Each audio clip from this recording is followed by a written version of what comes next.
মেরাজ থেকে হুজুর ফিরে এসেছেন সকালবেলা, ফজরের নামাজ পড়ে বসেছেন কাবা শরীফে, তিনি বসে আছেন।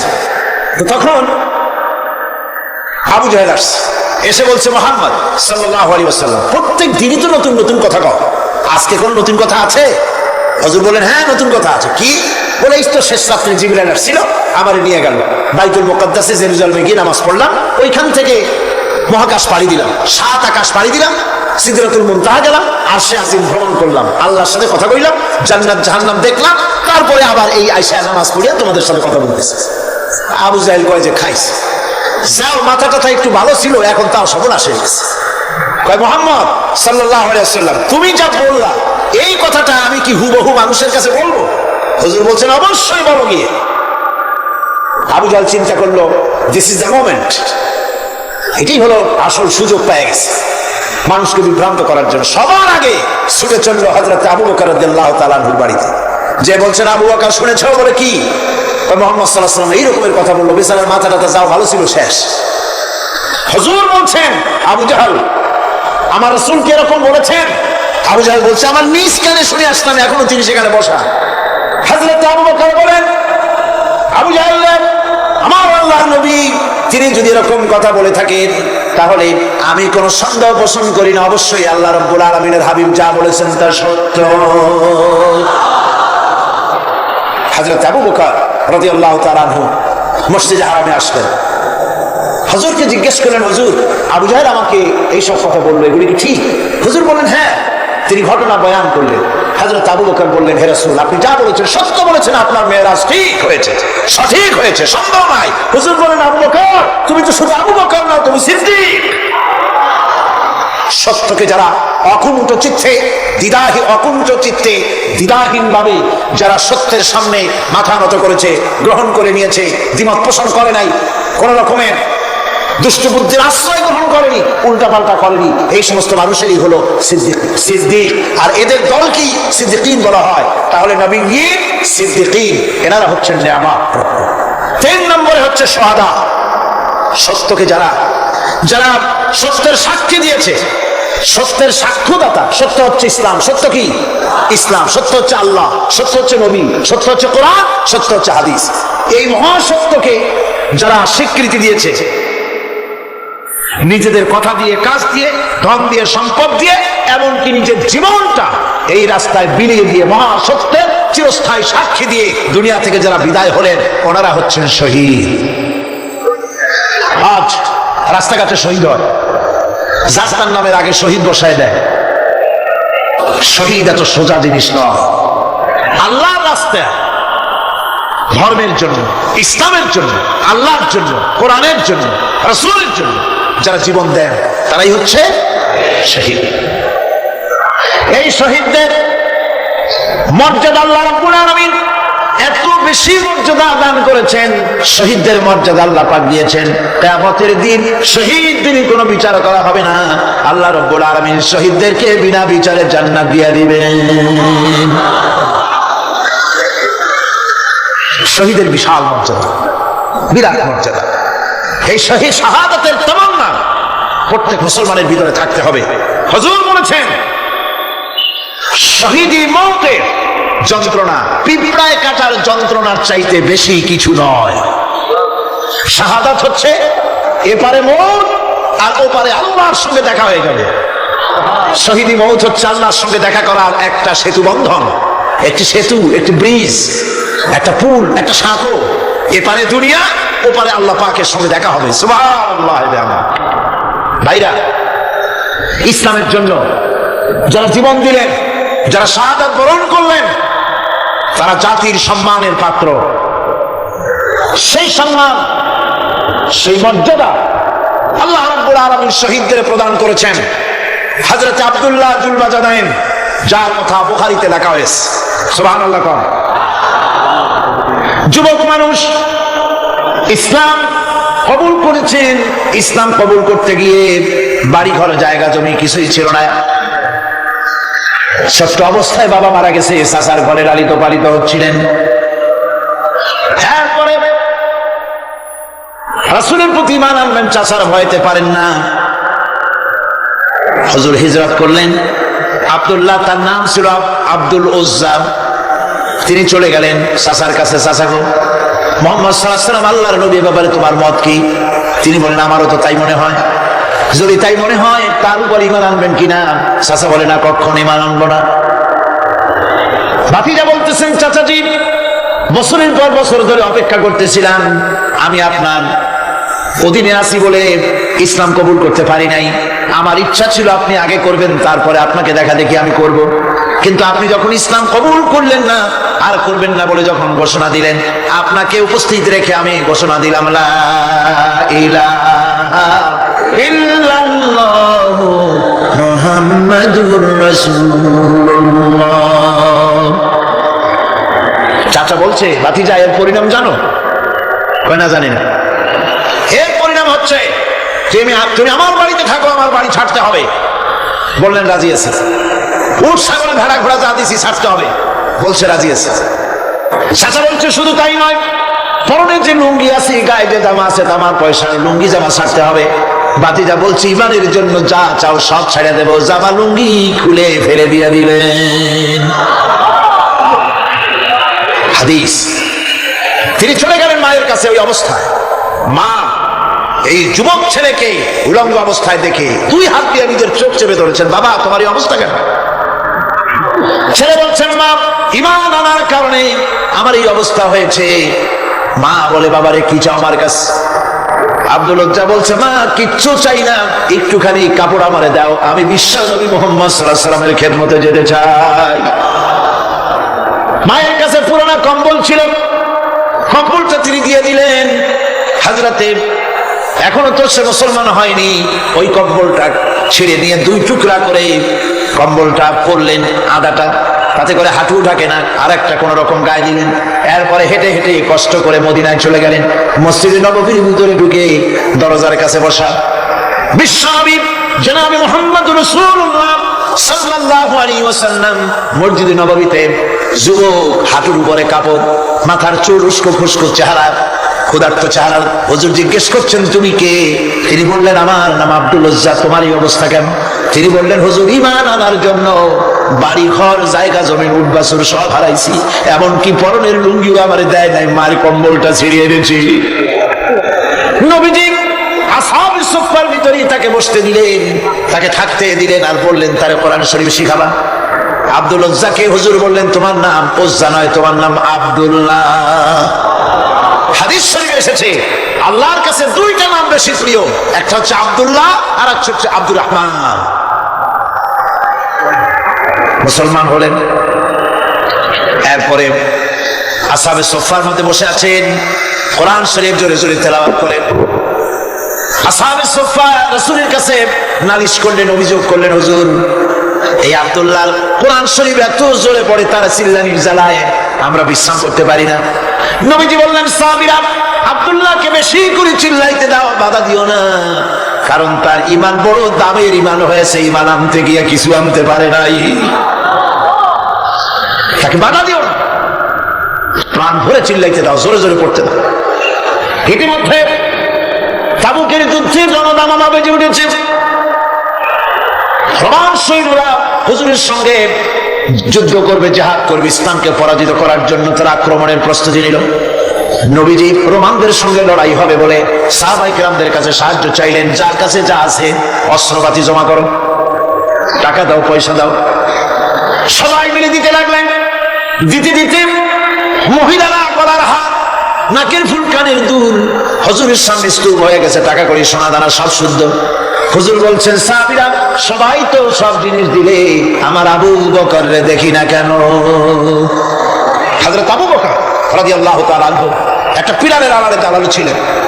হুজুরের ডাক শুনে তিনি আসলেন, হাতে ছোট্ট একটা থলি, চোখে পানি। থলিটা হুজুরের হাতে তুলে দিলেন। হুজুর থলি ছাড়লেন, দেখা গেল কয়েকটা দিরহাম আর কয়েক কেজি গম, আর কিছু না। হুজুর তাকালেন, দেখছেন আবু বকর রাদিয়াল্লাহু তাআলা আনহু চোখের পানিতে দাঁড়িয়ে ভিজে ভিজে পড়তেছে।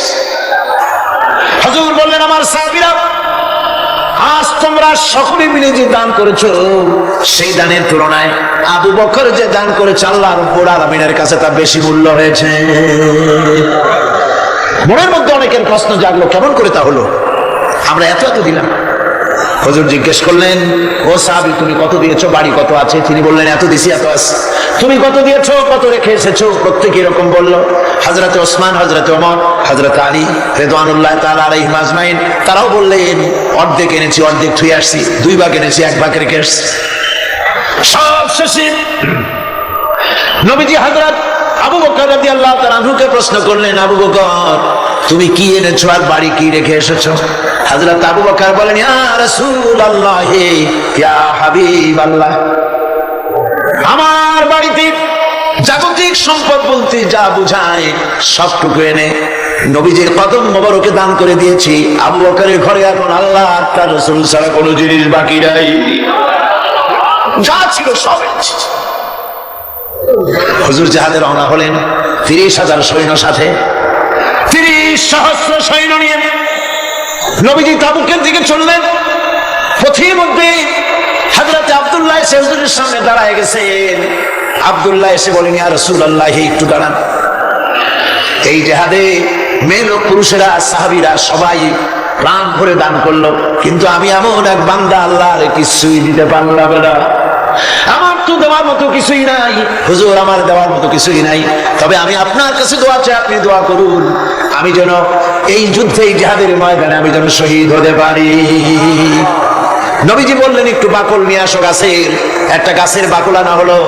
এই বাকলটা হুজুর নিজ হাতে আব্দুল্লাহর হাতে বাঁধা দিলেন আর বললেন, রব্বুল আলামিন, আমি আব্দুল্লাহর রক্ত কাফেরদের জন্য হারাম করে দিলাম।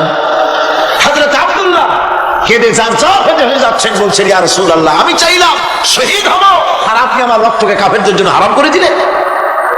হুজুর বলেন, আব্দুল্লাহ রে, এখন যদি তোমার মৃত্যু জ্বরের ভিতর হয়, আল্লাহ রাব্বুল আলামিন তোমারে শাহাদাত নসিব করে দিবেন। তাবুকের ময়দানে হুজুর চলে গেলেন। কয়েকদিন পরে খবর আসলো হুজুরের কাছে, আব্দুল্লাহ কয়েকদিন জ্বর ভোগ করে আব্দুল্লাহ মারা গিয়েছেন। হুজুর বললেন, তার জানাজার ব্যবস্থা করো, কাফন দাফনের ব্যবস্থা করো। ব্যবস্থা হয়ে গেল। রাতের বেলায় দাফন হবে। একজন লোক কবরের কাছে দাঁড়ায় টিম টিম করে একটা আলো নিয়ে দাঁড়ায় আছে, আর একজন লোক কবরের ভিতরে নেমেছেন। 2 ব্যক্তি লাশ 2 হাতে উঁচু করে নিয়ে আসতেছেন কবরের কাছে।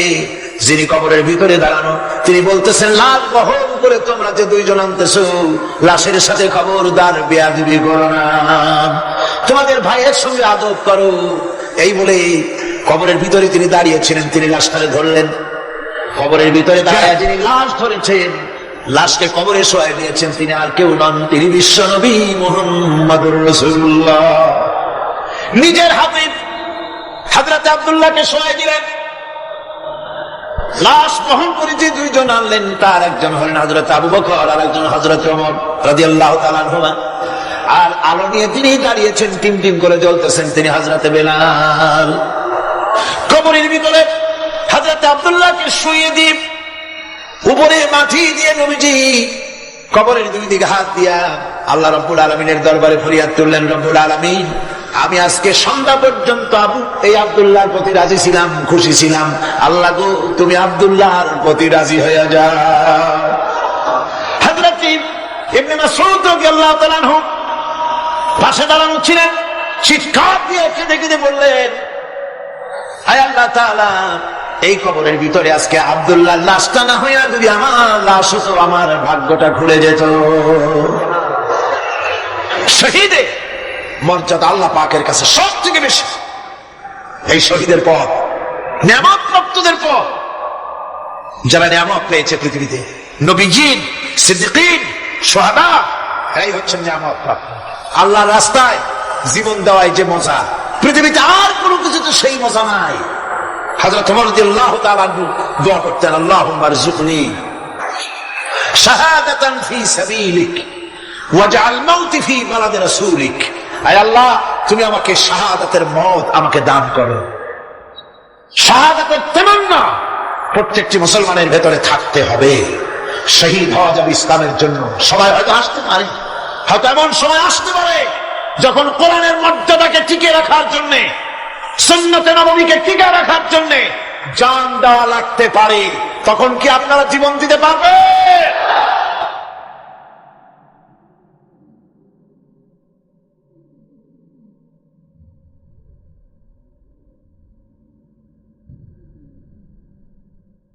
এরপরে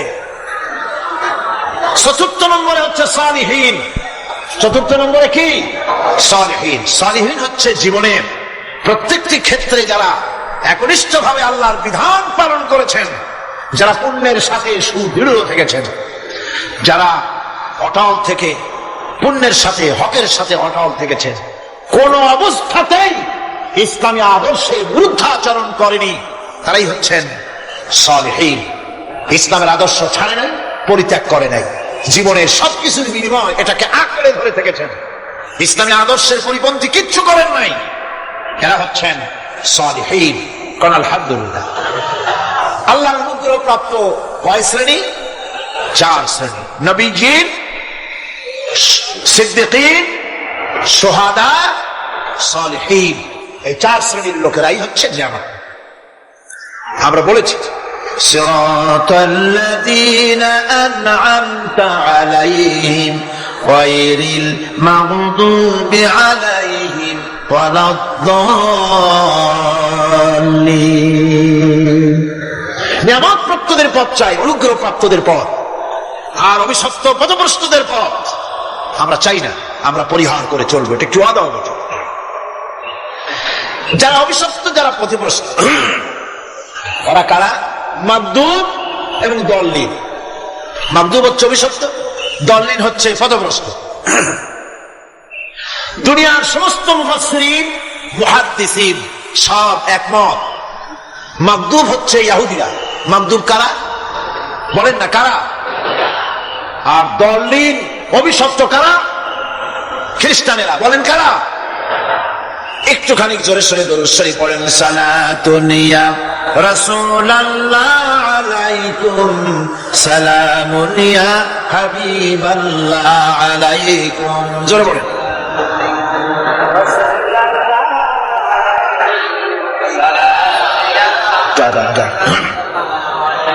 সালাতুন ইয়া রাসূলুল্লাহ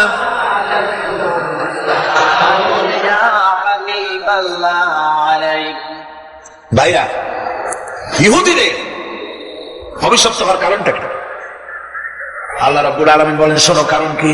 وَضُرِبَتْ عَلَيْهِمُ الْمَسْكَنَةُ ذَلِكَ بِأَنَّهُمْ كَانُوا يَكْفُرُونَ بِآيَاتِ اللَّهِ وَيَقْتُلُونَ الْأَنْبِيَاءَ بِغَيْرِ حَقٍّ ذلك بما عصوا وكانوا يعتدون। তাদের উপর দারিদ্র এবং অসহায়তার অভিশাপ বর্ষিত হয়েছে।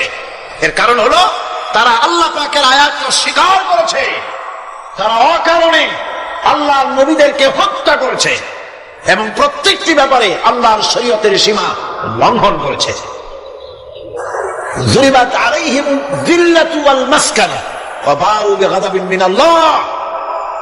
আল্লাহ পাক বলেছেন, চিরকাল ইহুদিরা অভিশপ্ত, তাদের কোন আবাসস্থল হবে না, সারা জীবন ঘুরে বেড়াবে। আপনারা বলবেন, কই ঘুরে বেড়ায় না তো, তাদের তো জায়গা হয়েছে জেরুজালেমে, ইসরায়েলে, সেখানে তারা জায়গা করে নিয়েছে। তাহলে এটা কেমন হলো? এটা এইভাবে হয়েছে, ওখানে তাদেরকে প্রতিষ্ঠিত করেছে আমেরিকা, ঠিক কিনা? আল্লাহ পাক কোরআনের মধ্যে বলেছেন, যদিও মানুষের সাহায্যে কোন জায়গায় তাদেরকে আল্লাহ ইচ্ছায় অথবা মানুষের সাহায্যে কোথাও যদি জায়গা হয়, অপমানের জীবন যাপন করতে হবে সারাটা জীবন, কিয়ামত পর্যন্ত দুঃখে দুঃখে পড়তে হবে, দেশে দেশে ঘুরে বেড়াতে হবে ভিক্ষুকের মতো। সে অবস্থাই হয়েছে। আমেরিকা ওদের উপর থেকে হাত উঠায়নি। মধ্যপ্রাচ্যের আজকের 20 ফোড়া ইসরায়েল, আমেরিকা যদি তাদের রুবুবিয়াতে প্রতিপালনের হাতটা উঠায় নেয়, তাহলে আরব দেশে যত লোক আছে যুদ্ধ করা লাগবে না, এক পাশে গিয়ে পেশাব করলে ভাইসে লোহিত সাগরে চলে যাবে। সুতরাং এই ইহুদিদের পথ অনুসরণ করা যাবে না। ইহুদিরা অপরাধ করছিল কি? একটু আগেই বললাম, তারা আল্লাহর আয়াত অস্বীকার করেছে, তারা নবীদেরকে হত্যা করেছে, এটাই হলো তাদের অপরাধ। তারা শরীয়তের ব্যাপারে বাড়াবাড়ি করেছে। আর খ্রিস্টানরা, তাদের অপরাধ কি? তাদের অপরাধ হচ্ছে তারা আল্লাহর বিধানের উপরে তারাও বাড়াবাড়ি করেছে। তারা নিজেদের আল্লাহর বিধান বাদ দিয়ে নিজেদের মন গড়া জীবনযাপন শুরু করেছে। তারা ঈসা আলাইহিস সালামকে আল্লাহর ছেলে বানাইছে, তারা মদ খায়, তারা জিনা করে, তারা সুদ খায়, তাদের উপরে শরিয়াতকে সম্পূর্ণ গুণাঙ্গুল দেখায়া তারা মুশরিকের চাইতেও খারাপ হয়ে গিয়েছে, ঠিক কিনা? এরা হিন্দুরা কখনো বলে না যে আল্লাহর ছেলে মেয়ে আছে, বলে নাকি? কিন্তু ওরা আল্লাহর ছেলে বানাইছে, মেয়ে বানাইছে, বউ বানাইছে। নাউযুবিল্লাহ। আমেরিকায়, ইংল্যান্ডে, সেসব জায়গায় গির্জায় আজান খ্রিস্টান যাওয়ার লোক নাই। সপ্তাহে একদিন ইবাদত করে, সানডে। সেই সপ্তাহে একদিন ইবাদত করতে লোক পাওয়া যায় না। সেদিন তারা ভক্তিনাট্য করার জন্য বউ বাচ্চা নিয়ে, মদ টদ নিয়ে, সিনেচে গিয়ে কাপড় চোপড় ভাড়াইয়া যা খুশি তাই করে। তারা মসজিদে আসে, কি বলে, গির্জায় যায় না। ফলে আমার নিজের চোখে দেখেছি বহুত গির্জা এমন আছে যার সামনে লেখা আছে ফর সেল, বিক্রয়ের জন্য। এই সাইনবোর্ড যখন লাগায়, এলাকার মুসলমানেরা চান্দা তুলিয়া গির্জা কিনা সব সমানে মসজিদ বানাইতেছে। ইংল্যান্ডে আজ থেকে 100 বছর আগে মসজিদ ছিল মাত্র একটা। সেই গ্রেট ব্রিটেনে এখন মসজিদের সংখ্যা 7,000-এর উপরে। আলহামদুলিল্লাহ। সুতরাং এই খ্রিস্টান এবং ইহুদিদের পথ অনুসরণ করা যাবে, কিন্তু তারপরেও আমরা অনুসরণ করছি না, করছি না? করছি। বিশ্ব কবি সম্রাট আল্লামা ডক্টর ইকবাল রহমাতুল্লাহ আলাইহি সুন্দর করে বলেছেন, वदर में हो तुम नसारा तो तमद्दुन में हो नूद, वदर में हो तुम नसारा तो तमद्दुन में हो नूद, ये मुसलमान है जिन्हें देख के शर्माए यहूद। चल चलनी हिंदू তুমি, বেশভূষাতে খ্রিস্টান, মুসলমান এই জানে দেখে ইহুদ করে লজ্জা জ্ঞান। তুমি নাকি মুসলমান? কাপড় চোপড় দেখলে মনে হয় তুমি তো খ্রিস্টান, জামা কাপড় তোমার অবস্থা দেখলে মনে হয় তুমি খ্রিস্টান, তোমার ওঠা বসা, বিয়ে শাদী, সংস্কৃতি দেখলে মনে হয় তুমি হিন্দু, আর তোমার লেনদেন দেখলে ইহুদিরা পর্যন্ত তোমাকে ঘৃণা করে। কথা ঠিক কিনা? কথা ঠিক কিনা? এই হলো মুসলমানদের অবস্থা। সুতরাং আল্লাহ পাক বলছেন ইহুদিদেরকে ছাড়তে হবে, খ্রিস্টানদের অনুকরণ ছাড়তে হবে। ইহুদি খ্রিস্টান সকলের অনুকরণ ছেড়ে দিয়ে নিয়ামত প্রাপ্ত ওই 4 শ্রেণীর লোকের অনুসরণ করতে হবে, তাহলেই খাঁটি মুসলমান হওয়া যাবে। আলহামদুলিল্লাহ। এই হলো সূরা ফাতিহা, যা গত আজকের দিন সব 5 দিন আমরা আলোচনা করলাম। আলহামদুলিল্লাহ। এখন এই সূরা ফাতিহাকে আমি আপনাদের পকেটে উঠাই দিতে চাই, যাতে করে মনে থাকে। 5 দিনের অনেক কথা এক জায়গায় করে দিলে মনে করতে সুবিধা হবে, ঠিক কিনা? মনে রাখতে সুবিধা হবে। সূরা ফাতিহা আয়াত কয়টা? এই 7টি আয়াতের 7টি শিক্ষা আছে। সূরা ফাতিহার শিক্ষা 1, সকল প্রশংসা কেবলমাত্র হাদিস শরীফে এসেছে। ইদা মুদিহাল ফাসিকু ইহতাজ্জাতিল আরশ, যখন কোন ফাসিকের প্রশংসা করা হয়, যে ব্যক্তি নামাজ পড়ে না, রোজা করে না, দিন মানে না, ঈমান নাই, চরিত্র নাই, এমন লোককে যখন প্রশংসা করা হয়, আল্লাহ পাকের আরশ গোসায় থরথর করে কাঁপতে থাকে। সুতরাং সমস্ত প্রশংসা হবে কার? পার্লামেন্টে যখন বাজেট বক্তৃতা হবে, বাজেটের উপরে 39 ঘন্টা আলোচনার সুযোগ এলো। আমি দেখলাম প্রত্যেকেই আলোচনার সময় বলছেন, আমি স্মরণ করছি সহস্র বছরের অমুক, শ্রেষ্ঠ অমুক, আমার নেতা অমুক, এভাবে বলছে। প্রত্যেকেই দাঁড়িয়ে বলছে, আমি স্মরণ করি অমুক আর তমুক। আমি খুব চিন্তায় পড়ে গেলাম, আহারে, পৃথিবীর 2য় বৃহত্তম মুসলিম দেশ, আমার আল্লাহর নাম উঠছে না। আমি সময় পেলাম 25 মিনিট। তথ্য মন্ত্রণালয়ের কলিজা তো পুঁটি মাছের মতো বড়, সেই জন্য আমার বক্তব্য তারা দেয় নাই। ওই 25 মিনিটে আমি যে আলোচনা করেছি, আমি প্রথম দাঁড়ায়া আমার তৃপ্তি, মনে হয় এইরকমের তৃপ্তি আমার কখনো নিকট বর্তমানে কোনদিন হয়েছে কিনা আল্লাহ জানে। ওই দিন আমি যা তৃপ্তি পেয়েছি, আমি দাঁড়িয়ে বললাম নাহমাদু ওয়া নুসাল্লি আলা হামদা সানা কইয়া, তারপরে বললাম আমি স্মরণ করছি হৃদয়ের সবটুকু আবেগ উজাড় করে জীবনের সব শ্রদ্ধা একত্রিত করে আমি স্মরণ করছি। যখন বলছি দেখি দুই দিকের মানুষ হতচকিত হয়েছে, কার নাম করি? আমি বললাম আমি স্মরণ করছি বিশাল ওই আকাশের মালিক, বিস্তীর্ণ এই জমিনের মালিক, কুল কায়নাতের মালিক আমার আল্লাহ রাব্বুল আলামিনকে স্মরণ করছি।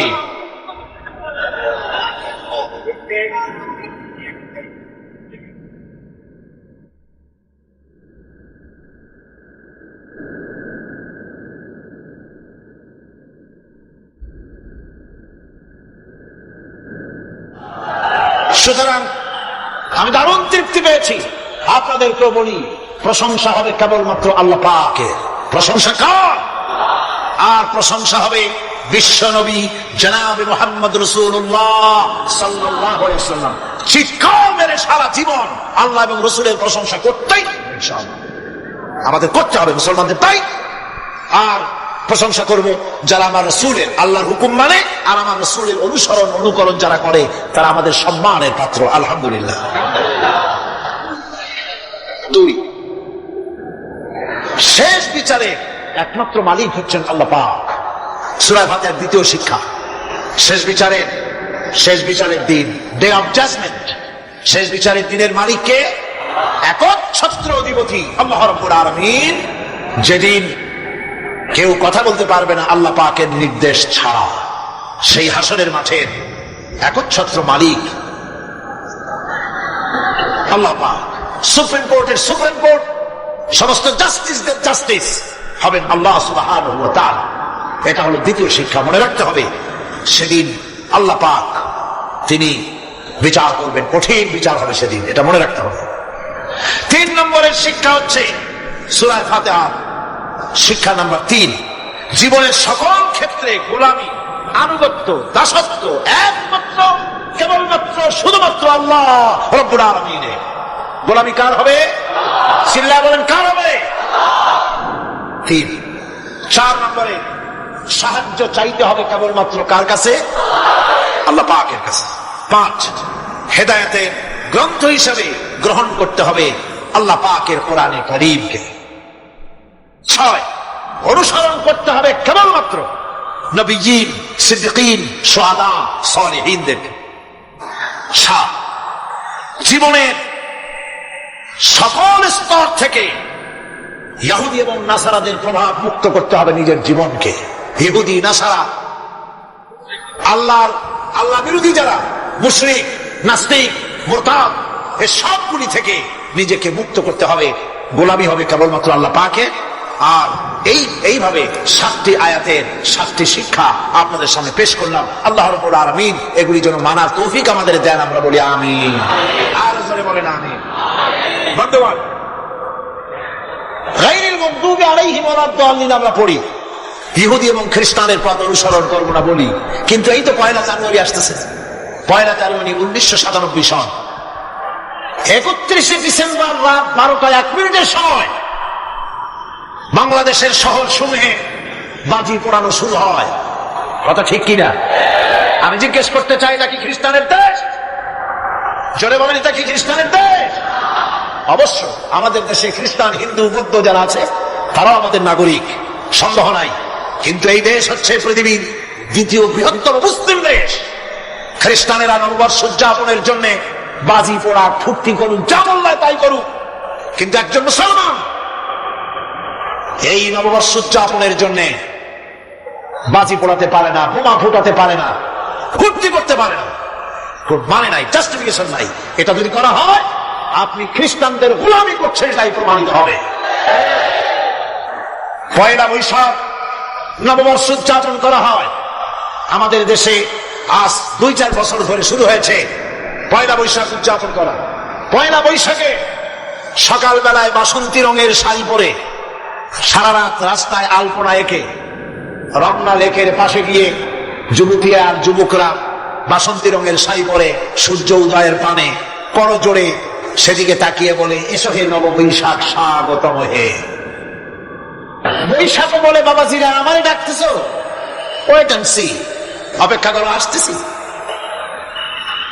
যে বৈশাখকে ডাকা হলো, স্বাভাবিক বৈশাখ কাল বৈশাখী রুদ্র রূপ ধারণ করে 180 মাইল স্পিডে এসে বাড়ি ঘর কল কারখানা ভাঙ্গিয়া জমের মতো স্বাগত হয়ে এরপর রাজনৈতিক নেতৃবৃন্দ এবং বুদ্ধিজীবী ছাত্রছাত্রী শিক্ষক এক শ্রেণীর শিক্ষকবৃন্দ মঙ্গল প্রদীপ জ্বালিয়ে দিনের সূচনা করেন। কুকুরের মুখোশ, গাধার মুখোশ, কুমিরের মুখোশ পরে মিছিল করেন। ঢোল আরো কি হাবিজাবি বাজাইয়া ফুর্তির চোটে শীতই পড়বে না খারাপে থাকবে দিশে করতে পারে, ঠিক কিনা? আমি জিজ্ঞেস করি, পয়লা বৈশাখের উদযাপন, নববর্ষ উদযাপনের সাথে মুখোশ পরার সম্পর্ক কি?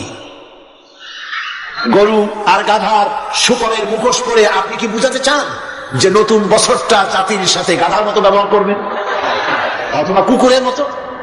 নাউযুবিল্লাহি মিন যালিক। মুসলমানদের জন্য জায়েজ নাই, হারাম হারাম। বৈশাখের কোনো গুরুত্ব নাই।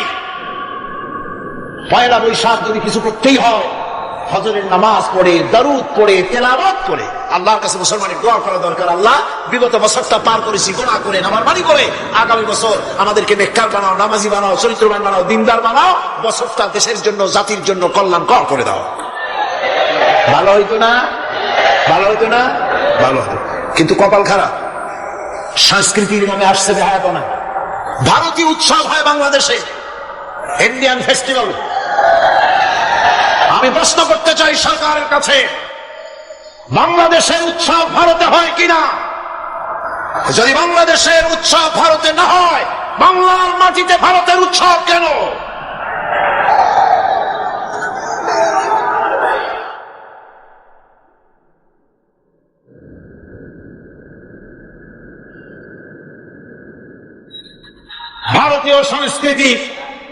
ভারতীয় সংস্কৃতি মুসলমানদের জন্য এইডসের চাইতেও মারাত্মক। ওই সংস্কৃতির সাথে আমাদের কোনো মিল নাই। তেল আর পানি কোনোদিন মিশবে না। আমাদের সংস্কৃতি সম্পূর্ণ আলাদা, ঈমান ভিত্তিক, তাওহীদ ভিত্তিক সংস্কৃতি আমাদের। যুবতী মেয়েদেরকে এনে প্রতিদিন সপ্তাহে সপ্তাহে ডজনকে ডজন শিল্পী আনা হচ্ছে আমাদের দেশে, গায়িকা, আমাদের দেশে ভাবমূর্তিকে নষ্ট করা হয়েছে। গান বাজনার দিকে উঠে পড়ে লেগে গিয়েছে জাতি আজ। এই জাতির দুর্ভাগ্য কোথায় গিয়ে ঠেকবে আল্লাহ পাক জানেন। আমরা মুসলমান, আমাদের উন্নতি, আমাদের অরুজ, আমাদের জওয়াল, আমাদের উন্নতি আর আমাদের অবনতি কিসে হবে? বিশ্বকবি বলছেন, এসো এ জাতির অগ্রগতি আর উন্নতির ইতিহাস তোমারে শোনাই। এ জাতির হাতে ততদিন ছিল তরবারি, এ জাতির হাতে ততদিন ছিল কোরআন। গোটা পৃথিবী তার পায়ের উপরে চুমা খেয়েছে।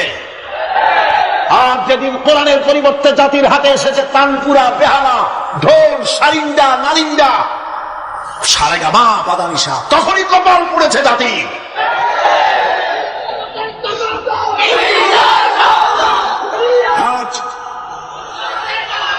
আমাদের দেশে স্বাধীনতার রজত জয়ন্তী উদযাপন হয়েছে শুধু গান আর গান, নাচ আর নাচ। সরকারের কোটি কোটি টাকা খরচ হয়েছে। স্বাধীনতার জন্য তো উৎসব করবই। স্বাধীনতা থাকলে আমরা থাকবো, স্বাধীনতা না থাকলে আমরা গোলাম হয়ে যাব, ঠিক কিনা? কিন্তু আমার পদ্ধতি আলাদা, আমার ইসলামের পদ্ধতি আলাদা। আমরা হিন্দুর মতো, খ্রিস্টানের মতো নাচতে পারি না, গাইতে পারি না, ঢোল বাজাতে পারি না। বিজয় এলে কি করবেন আল্লাহ শিখাই দিয়েছেন। কে শিখাইছে?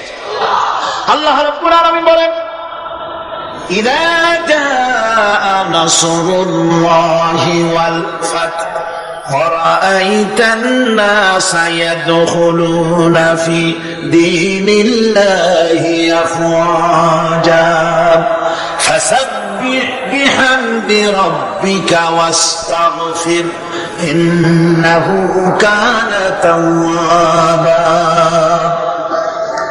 আল্লাহর পক্ষ থেকে যখন বিজয় আসবে, নবী, বিজয় যখন আসবে আল্লাহর পক্ষ থেকে, তখন আপনি দেখতে পাবেন আল্লাহর পক্ষ থেকে মদদ বিজয় যখন আসবে, দলে দলে লোক ইসলামের মধ্যে প্রবেশ করবে। এই বিজয় দেখে আপনি কি করবেন?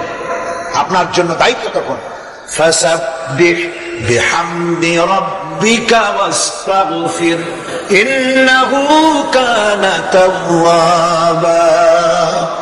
আপনি বেশি করে ইস্তেগফার করুন, বেশি করে তাসবিহ পড়ুন। রাসূল কারীম সাল্লাল্লাহু আলাইহি ওয়াসাল্লাম এই সূরা নাযিল হওয়ার পর, ইসলামের চূড়ান্ত বিজয়ের মুহূর্তে এই সূরা যখন নাযিল হলো, রাসূল কারীম সাল্লাল্লাহু আলাইহি ওয়াসাল্লাম হাদিস শরীফে এসেছে সারাক্ষণ বেশিরভাগ পড়তেন সুবহানাকা আল্লাহুম্মা ওয়া বিহামদিকা নাস্তাগফিরুকা ওয়া নাতুবু ইলাইক। সুবহানাকা পড়েন, সুবহানাকা আল্লাহুম্মা ওয়া বিহামদিকা নাস্তাগফিরুকা ওয়া নাতুবু ইলাইক। রাসূল কারীম সাল্লাল্লাহু আলাইহি ওয়াসাল্লামকে হযরত আয়েশা সিদ্দিকা রাদিয়াল্লাহু তাআলা আনহা জিজ্ঞেস করেছেন, হুজুর আপনি এখন এই দোয়াটা একটু বেশি বেশি করতেছেন কেন? হুজুর বলেছেন, এটা আমাকে পড়তে বলা হয়েছে, আমাকে ইস্তেগফার করতে বলা হয়েছে, আমাকে তাসবিহ করতে বলা হয়েছে। অর্থাৎ বিজয়ে বিনয়ী হও, স্বাধীনতা দেন আল্লাহ, টিকায় রাখার মালিকও সে আল্লাহর প্রতি রুজু হতে হবে, মাথা নত করতে হবে। ঢোল বাজায় জাতির স্বাধীনতা রক্ষা করা যাবে না। গান গেয়ে নাটক করে ভারতীয় সংস্কৃতি উলঙ্গ বেহায়া নাট্যকে এনে বাংলাদেশে স্বাধীনতা রক্ষা করা যাবে না। স্বাধীনতা রক্ষা করতে পারবে ইমানদার সাহসী সরকার। ইমানদার হতে হবে, সাহসী হতে হবে। স্পষ্ট করে ভারতকে জানিয়ে দিতে হবে, বাংলাদেশের বুকের উপর থেকে ট্রানজিট দেওয়া হবে না, হবে না, হবে না। আমাদের চট্টগ্রামের এই চট্টগ্রামের পোর্টকে থামুন, চট্টগ্রামের বীর চট্টগ্রাম পোর্টকে ভারতের জন্য মুক্ত হতে দেওয়া হবে না। দেশের লক্ষ লক্ষ মানুষের জীবন যেতে পারে, ভারতকে ট্রানজিট দেব না। ভারতকে ট্রানজিট দেওয়ার অর্থ হল ভারতের সেনাবাহিনীকে বাংলাদেশকে ওয়েলকাম করা, ভারতের ডেঙ্গু জ্বর তাদের এইডস রোগ বাংলাদেশে আমদানি করা, বাংলাদেশকে ভুটান সিকিমের মতো ভারতের গোলাম বানিয়ে দেওয়া।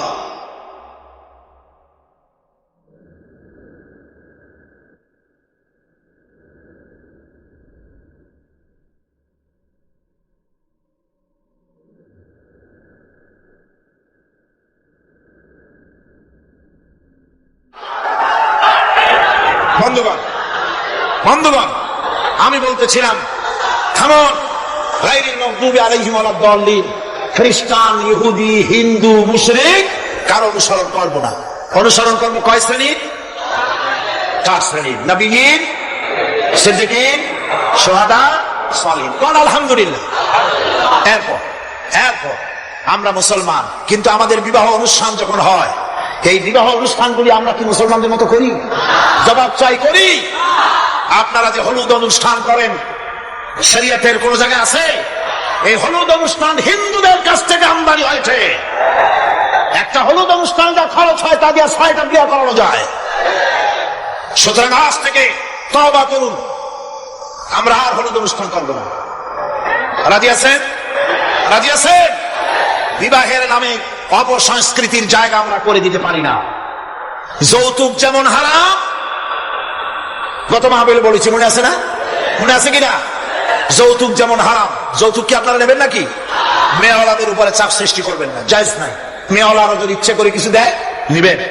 আমি তো আশা করেছিলাম যে সংসদ নেত্রী, প্রধানমন্ত্রী মহিলা, বিরোধী দলীয় নেত্রীও মহিলা, সুতরাং মহিলাদের উপরে তাদের দরদের খাতিরেই তারা যৌতুক বিল উত্থাপন করবেন, কিন্তু তারা করেন নাই। তাদের উচিত ছিল যৌতুককে ঝাঁটা মেরে বঙ্গোপসাগরে ফেলে দেওয়া, ওরা তা করেন নাই। কিন্তু আমি ইনশাআল্লাহ সংসদে যৌতুক বিল জমা দেব, ইনশাআল্লাহ। আমি একা অথবা আমরা 3 জন যাই হই, সংসদে আমি কখনো একাকিত্ব ফিল করি না, কারণ আল্লাহ রাব্বুল আলামিন আমার সাথে আছেন। এই যৌতুক বিরোধী বিল উত্থাপন করে যৌতুক বন্ধ করতে হবে। 2 নম্বরের কথা হচ্ছে, মেয়েওয়ালারা তারাও আবার একটা খারাপ কাজ শুরু করেছেন, সেটা হলো বেশি পরিমাণের মহারানা চাপায় দেওয়া। মহারানা এটা শরীয়ত কোনো বাঙ্গে টেঙ্গে দেয় নাই। ছেলেপক্ষ যদ্দূর দিতে পারে সেইটা মেয়েওয়ালাদের আন্দাজ থাকা উচিত। অহেতুক যৌতুক, অহেতুক মহারানা চাপায় দিবেন না। এটা একটি ট্র্যাডিশন হয়েছে। 5,55,515 টাকা 1 পয়সা। এটা বাজে কাজ। 11 লক্ষ, হ্যাঁ যদি ছেলেওয়ালা দেওয়ার মতো হয় স্ত্রী দেন না, কোনো ক্ষতি নাই। আল্লাহ তো কোরআন শরীফে বলেছেন তোমার বউরে যদি তুমি পাহাড় সমান সম্পদ দাও কণা মাত্র ফিরাই দিও না। সুবহানাল্লাহ। আর মহারণার টাকাকে ফরজ রূপী দায়িত্ব হিসাবে আদায় করে দাও। কাজেই যে মহারণা আদায় হতে পারে এই রকমের মহারণা দেওয়া উচিত। অতিরিক্ত চাপাই দিতে পারবে না। কিয়ামতের দিন ওই পুরুষটাকে আল্লাহর দরবারে জিনাকারের কাতারে দাঁড়াতে হবে। আমাদের বিবাহ সম্পর্কে কথাটা বললাম, মনে রাখবেন যৌতুক নিবেন না, আর অতিরিক্ত মহারণা বোঝাও চাপাই দিবেন না। তবে যা দিতে পারে সেই রকমই আপনারা দিবেন। এরপর আর একটা জিনিস আমাদের দেশে চালু আছে, যা হিন্দু খ্রিস্টানদের সঙ্গে মিলে যায়, তা হচ্ছে কোন সম্মানিত লোক মারা গেল তার জন্য নীরব হয়ে দাঁড়ায় থাকা। আমাদের পার্লামেন্টের একজন সদস্য মারা গেলেন, সংসদে প্রস্তাব উঠল 1 মিনিট নীরব হয়ে দাঁড়ায় থাকা। আমি বললাম স্পিকার সাহেব 1 মিনিট দাঁড়ায় থাকলে যদি সওয়াব হয় তো 1 মিনিট কেন, আসুন আমরা 25 মিনিট খাড়াই থাকি। আর যদি কোনো সওয়াবই না হয় তাহলে এই প্রহসন কেন? আমরা তো আমাদের মা বাপের কবরের কাছে গিয়া কোনোদিন ভূতের মতো খাড়াই থাকি না, সেখানে তো অবশ্যই আমরা দোয়া দুরূদ পড়ি, ঠিক কিনা? বললাম স্পিকার সাহেব আমার মাহফিল যদি হতো তো আমি বলতাম সূরা ফাতিহা পড়েন, ইখলাস পড়েন, দরুদ শরীফ পড়েন। এটা আপনার মাহফিল, এটার গার্ডিয়ান আপনি, এটার অভিভাবক আপনি। আপনি সকলকে বলেন সূরা ফাতিহা সূরা ইখলাস পড়তে। মাননীয় সম্মানিত স্পিকার সাথে সাথে বললেন সকলকে আপনারা ফাতিহা পড়েন, ইখলাস পড়েন, দরুদ শরীফ পড়েন। আলহামদুলিল্লাহ, বললাম আলহামদুলিল্লাহ। আমরা চেষ্টা করছি সংসদের ভেতরে একটা গুণগত পরিবর্তন আনার জন্য। আল্লাহ তাআলা তৌফিক দান করুন, আমিন। ভাইরা আমার, সুতরাং এই সমস্ত হচ্ছে খ্রিস্টান ইহুদিদের কাস্টমস, তাদের ট্র্যাডিশন, এর সাথে আমাদের কোনো সম্পর্ক নাই। হিন্দুরা খ্রিস্টানেরা কেউ মরে গেলে পরে দাঁড়ায় থাকুক, শুয়ে থাকুক, যেমনি পারে তেমনি করুক, কিন্তু আমি তো মুসলমান, আমি কি আমরা কি? ইসলাম যা এলাউ করে না আমরা তা করতে পারি না। এটা যেন আমাদের সকলের মনে থাকে। এই যে এখন যে সন্ত্রাস চলছে, এই সন্ত্রাসের অবস্থা থেকে যদি বাঁচতে চাই আর ক্ষুধার সময় যদি খেতে চাই, কি সুন্দর একটা সূরা আছে, সূরা কুরাইশ। আল্লাহ তাআলা বলছেন ফালইয়াবুদু রাব্ব হাযাল বাইত। হে কুরাইশরা, যদি ক্ষুধার সময় যদি তোমরা শীত ও গ্রীষ্মে নিরাপদে থাকতে চাও, যদি নিরাপত্তা পেতে চাও, ফালিয়াবুদু রাব্ব হাযাল বাইত, এই ঘরের মালিকের ইবাদত করো। কোন ঘর? বাইতুল্লাহ শরীফ। এই ঘরের মালিকের ইবাদত, মালিককে? এই ঘরের মালিকের ইবাদত করলে কি হবে? আল্লাহ তাআলা বলেন আল্লাযী আত'আমাহুম মিন জু'ইন ওয়া আমানাহুম মিন খাউফ। এই ঘরের মালিকের ইবাদত করো, কি হবে? ক্ষুধার সময় তিনি খাদ্য দিবেন, ভীতির সময় তিনি নিরাপত্তা দান করবেন। সুবহানাল্লাহ। আমরা তো এটাই চাই, আমার ক্ষুধার সময় খাবার চাই, ভীতির সময় নিরাপত্তা চাই। কে দিতে পারবেন? কে দিতে পারবেন? আল্লাহ তাআলা দিতে পারবেন। আমরা কি জান্নাতে যেতে চাই? বলেন যেতে চাই? আল্লাহ তাআলা বলেন জান্নাতে যদি যেতে চাও ফাদখুলি ফি ইবাদি ওয়াদখুলি জান্নাতি।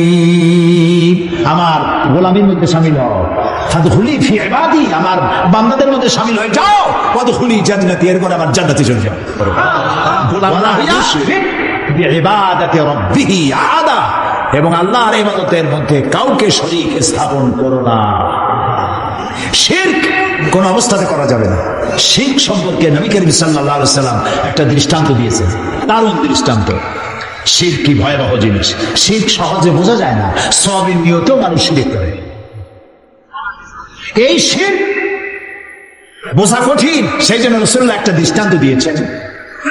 অমাবস্যার রাত, কিসের রাত? অমাবস্যার রাতে কালো পাথরের উপর থেকে কালো পিঁপড়া যদি যায়, চিন্তা করেছেন কথা? অমাবস্যার রাত, মানুষ নিজেকেও নিজে দেখে না, পাথরটা কি রঙের, ওর উপর থেকে যাচ্ছে কি দেখা যায়? এইটা যেমন দেখা যায় না, মানুষ নিজের অজান্তে না জেনে এরকম শিরকের মধ্যে মুবতালা হয়ে যায়। এই জন্য শিরকে বাঁচতে হবে। কিয়ামতের দিন আল্লাহ তাআলা তার বান্দাকে, যে বান্দাকে জান্নাত দিতে ইচ্ছে করবেন, পাহাড় পরিমাণ গুনাহ যদি থাকে, আর আল্লাহ যদি ইচ্ছে করেন ওই বান্দাটাকে জান্নাতি দিবেন। আল্লাহ তো বেপরোয়া, কারো কাছে তার কৈফিয়ত দেওয়া লাগে? তিনি তার কোনো বান্দাকে জান্নাতি দিবেন। গুনাহ করেছে জীবনে বহু, আল্লাহ বললেন তোরে মাফ করে দিলাম। কেউ বলতে পারবে যে আল্লাহ মাফ করলা কেন? আল্লাহ যদি মাফ করতে চান ফেরেশতাকে বলবেন, ফেরেশতা দেখো তো তার আমলনামায় কোনো শিরক আছে নাকি। কোন শিরক যদি না থাকে, রিপোর্ট যদি হয়, আল্লাহ বলবেন মাফ করে দিলাম, যাও আমার জান্নাতে। তাহলে ভালো কাজ করতে হবে। তাহলে কিয়ামতের দিন কার সাথে দেখা হবে? আল্লাহর সাথে দেখা হয়ে যাবে। সুবহানাল্লাহ বলেন না? আল্লাহর সাথে দেখা হয়। আল্লাহু আকবার। যে অনুষ্ঠানে, জান্নাতের যে অনুষ্ঠানে আল্লাহ তাআলা তার বান্দাদের সঙ্গে দেখা করবেন, সুবহানাল্লাহ, সেই অনুষ্ঠানের কোন এক কোনায় কানায় আল্লাহ যেন আমাদেরকে একটু থাকার, বসার তৌফিক দান করে দেন। আল আবিদুর, জীবনের সব ক্ষেত্রে ইবাদত হবে আল্লাহ তাআলা। আর ইবাদত কাকে বলে? এক কথায় বলে দিলাম, আল্লাহর হুকুম মাফিক জীবন পরিচালনা করা, রাসূলুল্লাহর বিধান অনুযায়ী জীবন পরিচালনা করার নামটাই হলো ইবাদত। এখন আপনি যাই করেন আল্লাহ এবং রাসূলের হুকুম মাফিক হতে হবে। 3 নম্বরে বলা হয়েছে আল হামিদুন, প্রশংসাকারী। কার প্রশংসা? বলেন সবাই। আল হামিদুন, প্রশংসাকারী। 1 নম্বরে কি বলছিলাম? তওবাকারী। 2 নম্বরে কি বললাম? ইবাদতকারী। 3 নম্বরে প্রশংসাকারী। প্রশংসা কার হবে? আল্লাহ। আল্লাহ আল্লাহ আল্লাহ আল্লাহ, তিনি ছাড়া প্রশংসা কারো হতে পারে না। আল্লাহ তাআলা কোরআনে শুরুই করেছেন নিজের প্রশংসা দিয়ে। সুবহানাল্লাহ। আলহামদুলিল্লাহি রাব্বিল আলামিন। পড়েন সবাই, আলহামদুলিল্লাহি রাব্বিল আলামিন। সমস্ত প্রশংসা, যাবতীয় প্রশংসা আল্লাহর জন্য। তার প্রশংসা করবো না তো কার প্রশংসা করব? কোন হুজুর ফু দিয়া গ্লাস ফাটাইলো? কোন হুজুরে বাংলাদেশে বসে মক্কা শরীফের কুত্তা খেদাইলো? পুকুরে আগুন জ্বালাই দিল? ওগুলো আমার জানার দরকার। এই প্রশংসা করার কোনো দরকার নেই। প্রশংসা করবো আল্লাহ এবং তার রাসূলের। সুবহানাল্লাহ। এটাই মুমিনের কাজ। আল্লাহর প্রশংসা করতে করতে জীবনটা শেষ হয়ে যাবে মুমিনের। সর্বক্ষেত্রে আল্লাহর প্রশংসা। কোনটার প্রশংসা করে শেষ করতে পারবেন? এই যে 2টা চোখ আল্লাহ দান করলেন, এই 2টা চোখের প্রশংসা করে শেষ করতে পারবেন? আরে এই চোখ 2টা যদি না থাকতো আমি আমার মায়ের দেখতাম না। এই একটা জিহ্বা টেস্ট মেশিন। দেখছেন কত রকমের টেস্ট একটা জিহ্বা? কালন শাক, পুঁই শাক, লাল শাক, কলার শাক, মোটর শাক, এক একটা মজা আলাদা পান না একরকম। রসগোল্লার মজা একরকম, জিলিপির মজা আর এক রকম, সালাদটা আর এক রকম, চমচম আর এক রকম, পুঁটি মাছ একরকম, কই মাছ আর এক রকম, ইলশা মাছ আর এক রকম, ঠিক কিনা? মুরগির গোস্ত একরকম, গরুর গোস্ত আর এক রকম। হাজার খাদ্যের টেস্ট একটা জিহ্বা দিয়ে। সুবহানাল্লাহ। সেই জিহ্বা 32টা শত্রুর মধ্যে থাকে। কয়টা শত্রু? আর এই জিহ্বা দাঁতের প্রতি কত দরদ তার। কোন জায়গায় কোনো একটা কিছু ঢুকলে জিহ্বা ওইটা নিয়ে বুটি করতেই থাকে বাইর করার জন্য। এত রহমত করে, দয়া করে সে দাঁতের প্রতি, আর সেই দাঁত সুযোগ পাইলেই একটা বাইরে নেয়। দেখছেন অবস্থা?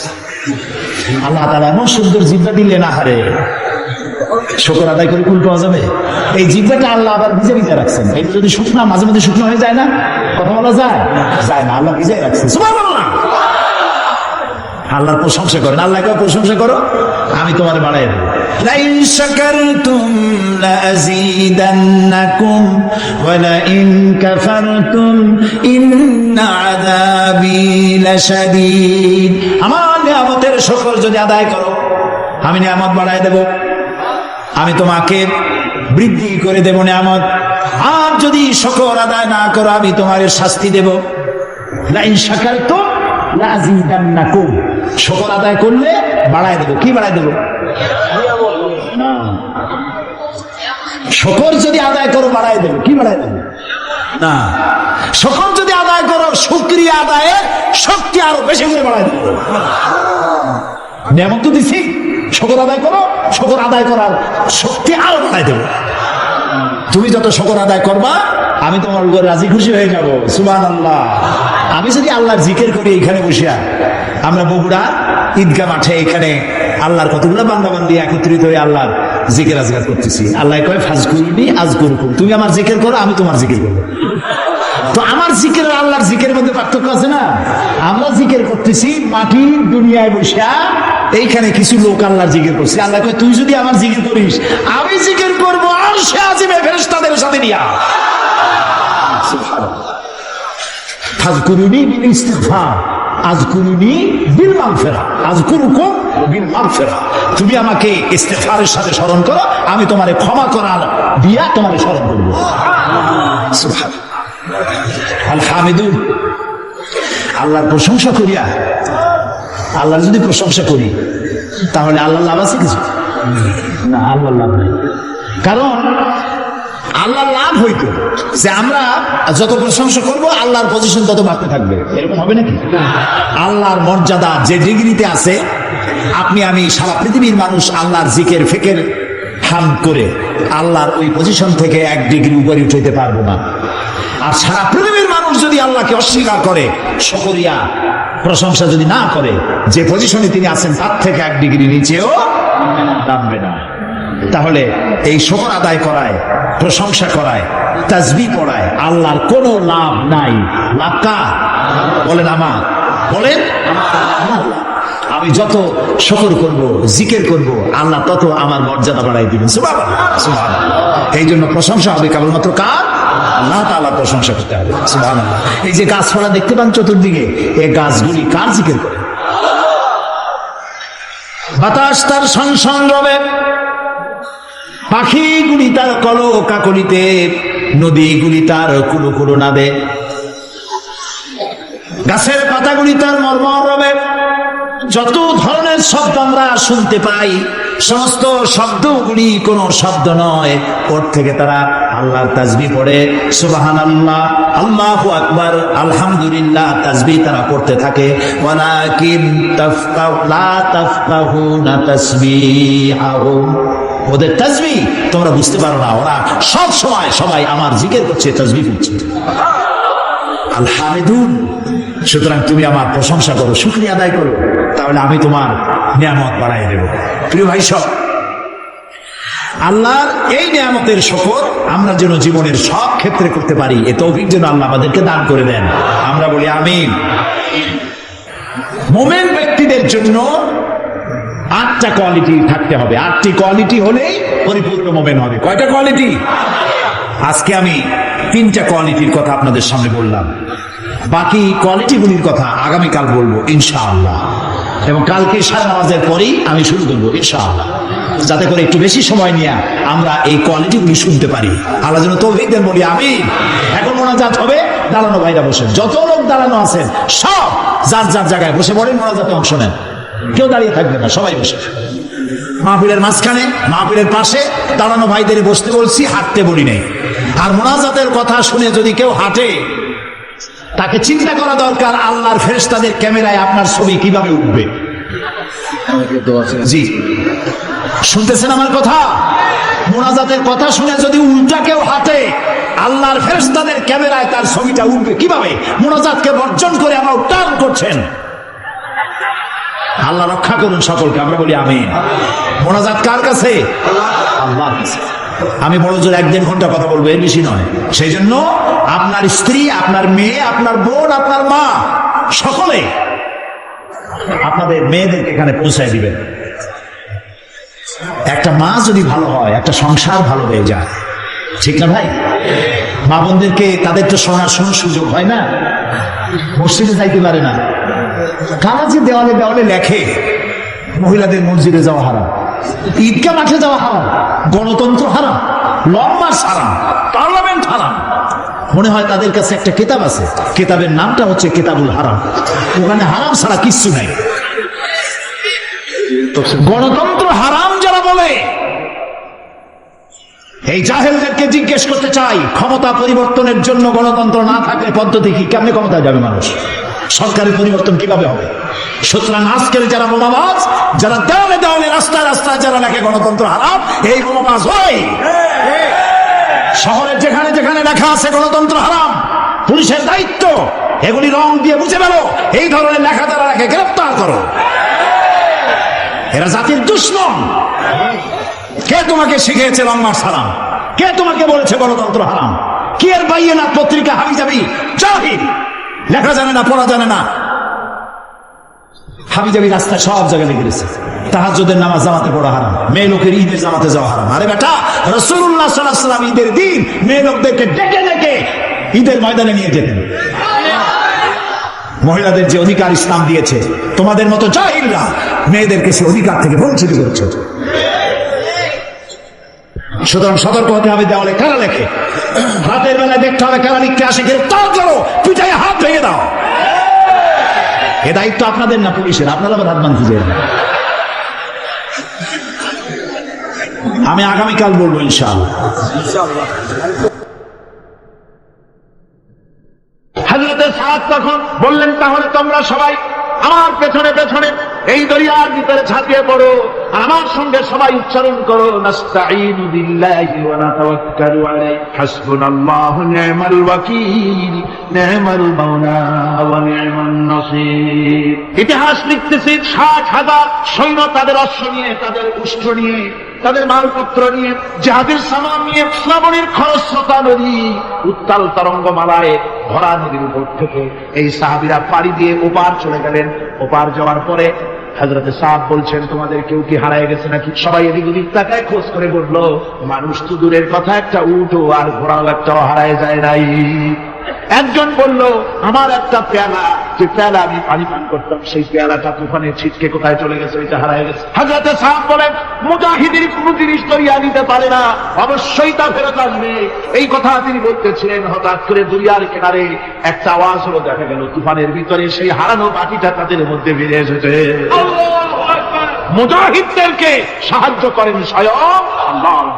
আফ্রিকার জঙ্গলের কাছে ভিন্ন ইতিহাস, জঙ্গলের কাছেই মুসলমানদেরকে থাকতে দেওয়া হয়েছে। মনে করা হয়েছিল জঙ্গলের সমস্ত হিংস্র প্রাণীরা এই মুসলমানদের শেষ করে দেবে, যুদ্ধ করা লাগবে। হযরতে সাদ সে অবস্থা বুঝতে পারলেন, তিনি একটা মঞ্চ তৈরি করলেন।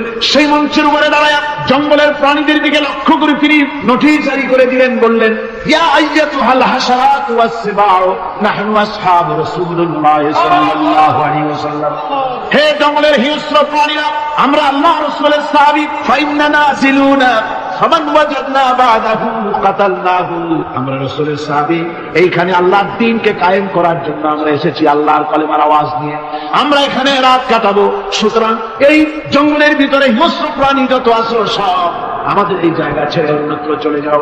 আফ্রিকার জঙ্গলি মানুষেরা চিন্তা করলো, মানুষের কথা কি জঙ্গলি প্রাণীদের শোনে নাকি, পাগলে ভয় কি?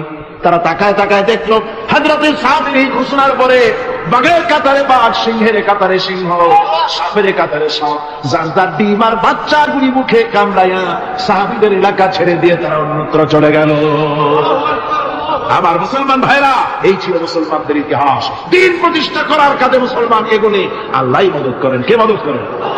বিশ্বকবি, কবি সম্রাট আল্লামা ইকবাল রহমতুল্লাহ আলাইহি বলেছেন, দশত তো দশত হ্যায় দরিয়া ভি না ছোড়ে हमने, दश्त दश्त है दरिया भी न छोड़े हमने, बहर जुल्मत पे दौड़ा दिए घोड़े हमने।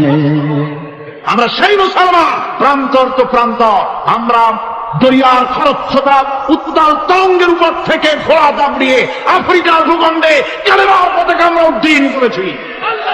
আমরা সেই মুসলমান। একটুখানি জিকির করেন, লা ইলাহা ইল্লাল্লাহ, লা ইলাহা লা ইলাহা ইল্লাল্লাহ মুহাম্মাদুর রাসূলুল্লাহ। সমুদ্রের ঢেউকে, দাস্তা নদীর ঢেউকে আল্লামা ইকবাল স্মরণ করে দিত, ও দরিয়ার ঢেউ, ऐ मौजूदा दिला तू भी पहचानती है हमको, अब तक है तेरा दरिया अफसाना हमारा। হে টাইগ্রিসের উত্তাল তরঙ্গমালা, নিশ্চয় তোমার ভুলে যাওয়ার কথা নয় যে তোমার উপর থেকেই আমরা দরিয়া পার হয়ে উপরে গিয়ে কালেমার পতাকা উড্ডীন করেছিলাম। আমরা সেই মুসলমান আজ ইসলামী চেতনা হারায়া আমরা আজকে দুনিয়ার মধ্যে সবচাইতে লাঞ্ছিত, পদদলিত, হেয় প্রতিপন্ন জাতিতে পরিণত হয়েছি। আমার ভাইরা, মহাকবি, বিশ্বকবি, কবি সম্রাট আল্লামা ইকবাল রাহমাতুল্লাহ আলাইহি সুন্দর করে বলেছেন, মুসলমানদেরকে লক্ষ্য করে বলেছেন, ঘোষণা করো, বাতিলদেরকে জানায়া দাও, আমরা মাথা নত করার জাতি নই। আমরা মাথা নত করার জাতি।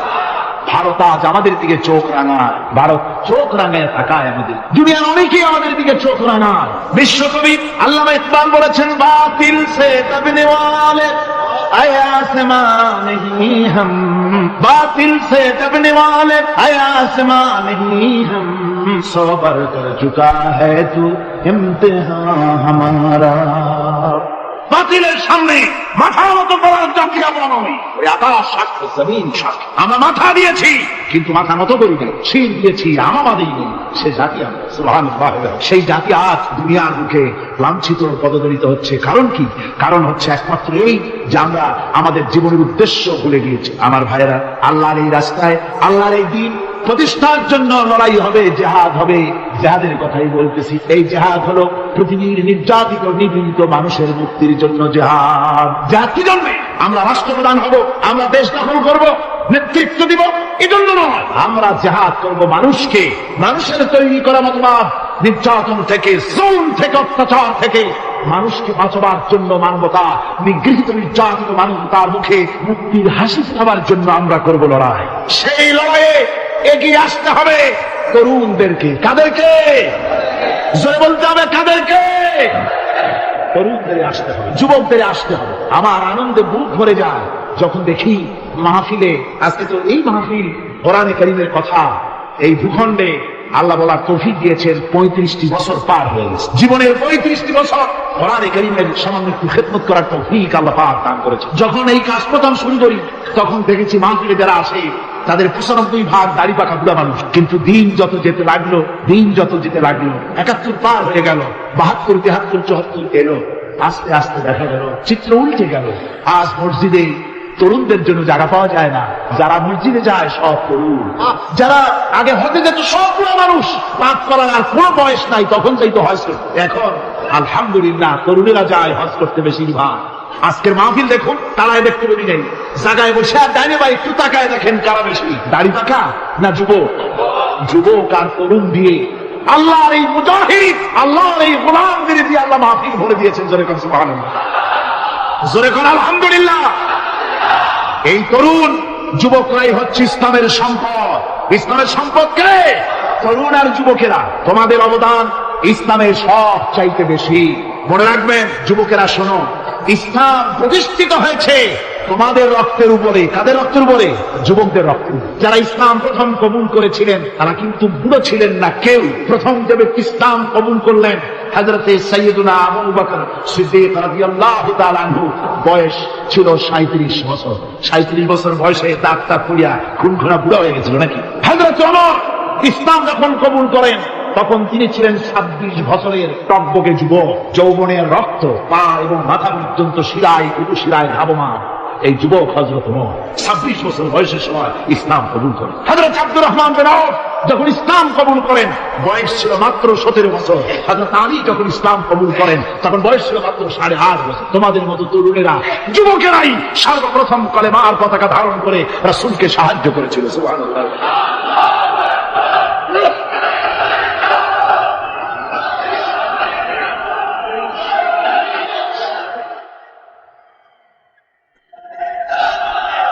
আমার মুসলমান ভাইয়েরা, থামুন আমার ভাইয়েরা, যুবকদের অবদানই চিরকাল ইসলামে বেশি ছিল। তাই বলে যারা বৃদ্ধ মানুষ তাদের কিন্তু কোনো মন খারাপ করার কোনো কারণ নাই, ঠিক কিনা? যেহেতু আমরা যারা বয়সের প্রান্তে এসে গেছি, আমরাও ওই যৌবন কালটা পেরিয়ে এসেছি, ঠিক কিনা? আরেকটি কথা, কিয়ামতের দিন কোন বুড়ো মানুষ বেহেশতে যাবে না, সব যুবকরা যাবে। বেহেশতে যাবে কারা? বুড়োরা বোধহয় ভয় পেয়ে গেছে। রাসূল পাক সাল্লাল্লাহু আলাইহি ওয়াসাল্লাম বলেছেন, আমার কথা না, হুজুর বলেছেন কোন বুড়ো মানুষ বেহেশতে যাবে না, কোন কালো মানুষ বেহেশতে যাবে না। এখন রাসূল যদি বলেন তার কথাই তো আই। হুজুর বলেন কালো মানুষ ভেসতে যাবে না, একটা কালো মানুষ কান্দে তো পড়ি। হুজুর বলেন কেঁদো না, তুমি যখন ভেসতে যাবে চাঁদের মতো সুন্দর চেহারা নিয়ে ভেসতে যাবে। বুড়ার কান্না দেখে হুজুর বলছেন কেঁদো না, তুমি যখন ভেসতে যাবে আল্লাহ তোমার যুবক বানায় পাঠায়, যেহেতু ভেসতে হচ্ছে যুবকদের জন্য। সুবহানাল্লাহ। অত নাচ নিয়ামত, অত আনন্দ, বুড়া মানুষে তো খাইয়ে খেয়ে বেহেশত নষ্ট করি ভালো। এই জন্য যৌবন দরকার, স্বাস্থ্য দরকার বেহেশত উপভোগ করার জন্য। সেই জন্য বেহেশত যাবে কারা? তরুণেরা যাবে। কারা যাবে? তরুণ তরুণী দিয়ে আল্লাহ পাক বেহেশত ভরে ফেলবেন। সুবহানাল্লাহ। আমার তরুণেরা, যুবকেরা শোনো, রাসূলুল্লাহ তোমাদের কত সম্মান দিয়েছে। কে সম্মান দিয়েছে? রাসূল। রাসূলুল্লাহ এক জায়গায় বক্তৃতা করছে, এমন সময় দেখা গেল একজন তরুণ সাহাবী, নাম তার জারীর রাদিয়াল্লাহু তাআলা। চাঁদের মতো চেহারা তার ছিল, খুব সুন্দর চেহারা ছিল তার। হযরত জারীর বসতে না পেরে জায়গা পায় না, দাঁড়ায় আছে। রাসূল নিজের গায়ের চাদরটা খুলে জারীরের দিকে নিক্ষেপ করলেন, বললেন জারীর দাঁড়িয়ে আছো, আমার চাদরের উপরে বসো। সুবহানাল্লাহ। হযরত জারীর রাসূলুল্লাহর চাদর নিয়ে চুমা খাইতে লাগলেন আর বললেন আকরামাকাল্লাহ কামা আকরামতানি ইয়া রাসূলুল্লাহ। হে রাসূল, আল্লাহ আপনার সম্মান আরো আরো অনেক বাড়িয়ে দিন, যেমন আপনি আমাকে মর্যাদা দিলেন। হে রাসূল, আপনার চাদরে পৃথিবীর কোনো মানুষ বসতে পারে। আমার তরুণ ভাইরা, আমার যুবক ভাইরা, তোমাদেরকে রাসূল মহব্বত করতেন, ভালোবাসতেন সবচেয়ে বেশি। তোমরা আজ বাতিলের শিকার। কার শিকার? বাতিলের শিকার। তোমাদেরকে কি দেওয়া হয়? যেসব রাজনৈতিক দলের যুবক যারা তোমরা এখানে আছো, জিজ্ঞেস করি তোমাদের নেতারা তোমাদেরকে কি দেয়? দেয় অস্ত্র, দেয় টাকা, দেয় নারী ভোগ করার জন্য পয়সা, তোমাদের চরিত্র ধ্বংস করার জন্য সব রকমের হাতিয়ার তুলে দেয়। তোমাদের হাতে শোভা পায় কলম, হাতে শোভা পায় খাতা, হাতে শোভা পায় বই। বই খাতা কলমের পরিবর্তে তোমাদের নেতারা তোমাদের হাতে তুলে দেয় স্ট্যান্ডার, তুলে দেয় হেরোইন, তুলে দেয় টাকা। এরা তোমাদের নেতা নয়, এরা তোমাদের জীবনের দুশ্মন। মনে কি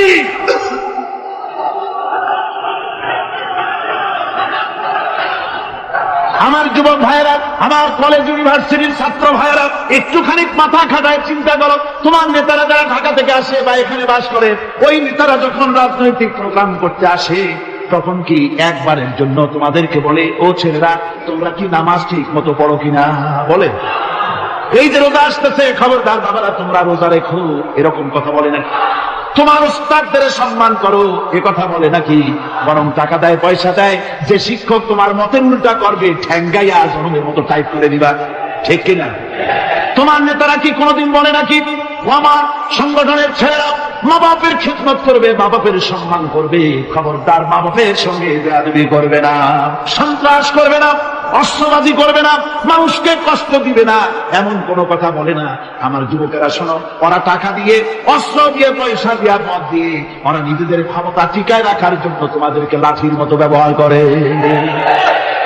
সুতরাং আজকে তরুণদেরকে বুঝতে হবে, তরুণেরা ভালো করে বুঝো, তোমরা রাসূলের সৈনিক, তোমাদের পক্ষে সম্ভব। আমি বুঝতে পেরেছি কথা যেহেতু তরুণদের, আর তরুণদের জনসমুদ্র, কাজী জনসমুদ্রের মধ্যে উত্তাল ঢেউ তো সৃষ্টি হবেই, স্বাভাবিক। কিন্তু সেই স্বাভাবিকতার সুযোগ নিয়ে দাঁড়ায় বিশৃঙ্খলার সৃষ্টি করবেন না। আমার ভাইরা, আমরা ইসলাম আমাদের আদব শিক্ষা দেয়। কি শিক্ষা দেয়? আদব। শুধুমাত্র কোন লোক পেশাব পায়খানার কথা বললে তাকে রাস্তা ছেড়ে দেবেন, যেতে বলবে, তা না হলে তো আপনাদেরই অসুবিধা হবে। কথা বুঝতে পেরেছেন? বাকি কেউ উঠবেন না, দাঁড়াবেন না। এত বড় বেহেশতি মাহফিল জীবনে আরেকবার পাবো, কোন নিশ্চয়তা আছে? আপনি আমাকে বলেন আল্লাহর আকাশের নিচে জমিনের উপরে এর থেকে শ্রেষ্ঠ কোন মাহফিল আছে নাকি? কারণ এ মাহফিল কোরআনের মাহফিল। কিসের মাহফিল? এর থেকে শ্রেষ্ঠ মাহফিল আল্লাহর আকাশের নিচে জমিনের উপরে হতে।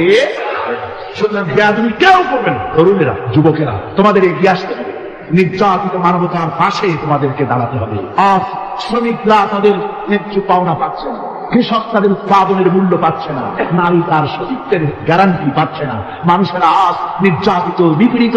সারা পৃথিবীতে Bosnia, Algeria, Somalia, Palestine, Kashmir, Burma, Philippines, Bharat, পৃথিবীর সর্বত্র নির্যাতিত মুসলমানদেরকে বাঁচাবার জন্য আমার খালিদ বিন ওলীদের উত্তরসূরিরা, সালাউদ্দিন আইয়ুবী, জামালউদ্দিন আফগানি, হযরত আলীর উত্তরসূরি, আজকের মাহফিলের যুবক আর তরুণরা, তোমরা কি রক্ত দিতে পারবে?